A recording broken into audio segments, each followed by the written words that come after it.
Glass is all around us. We see glass used differently every day, whether it is through our living room windows, our car windshields, or even catching a happy hour with friends on a Friday afternoon. I think it is safe to say that when we think about glass and art, most people might think of stained glass, perhaps at a church. People from Colorado might think of a device that you've smoked marijuana out of, like a pipe or a bong. But Dale Chihuly, a master glassblower, saw something different when he looked at glass.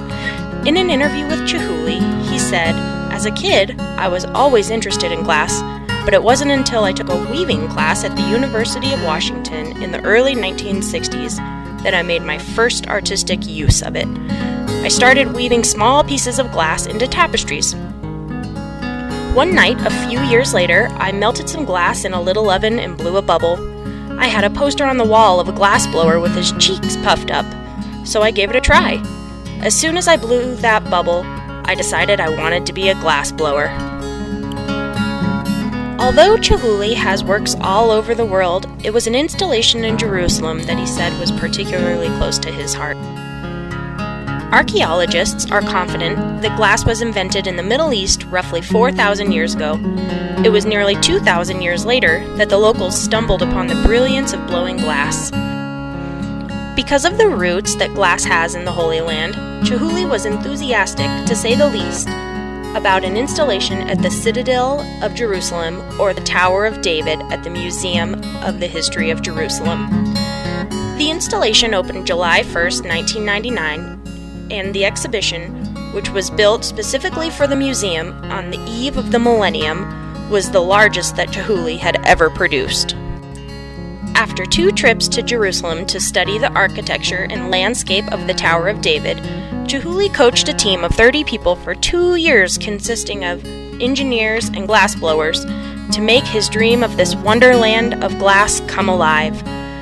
The Chihuly team transported 12 shipping containers from Japan, the United States, and Finland with 10,000 pieces of glass that created 14 installations weighing over 42 tons. Chihuly's delicate glass masterpieces were shipped in boxes, cushioned deep within a sea of packing peanuts and bubble wrap to be installed on stands created by engineers. Back at the studio, the team has studied what the pieces are supposed to look like in sketches by Chihuly. But when it came time to assemble the installations, the glass pieces were not numbered for their exact location on the structure, leaving an element of last-minute chance to complete the final pieces of art. In an interview about Jerusalem, Chihuly expressed, "What is it about the light in Jerusalem, this city of light? I can't explain exactly what it is. It's a feeling, it's a look, but it has it. It has beautiful golden light that bathes Jerusalem." Chihuly chose colors that paired with the light, and while they were not naturalistic, the way that the sunlight moved through these pieces made them look as if they were lit from within. A perfect example of this was Chihuly's most complicated piece in the exhibition, the Crystal Mountain. Built for the first time on location at the Citadel, the Crystal Mountain's steel foundation weighed nearly 75,000 pounds and had 2,000 polymer crystals connected to the rods that shot out from the mountainous structure that ended up being over 49 feet high. When asked about the coloration of this unique creation, Chihuly stated, "I chose a gold-pink color for the crystals because it is bright and light and joyous on top of a heavy steel structure. This piece, more than any of the installations, was made for the Jerusalem sun and light and works at its best at sunrise and sunset."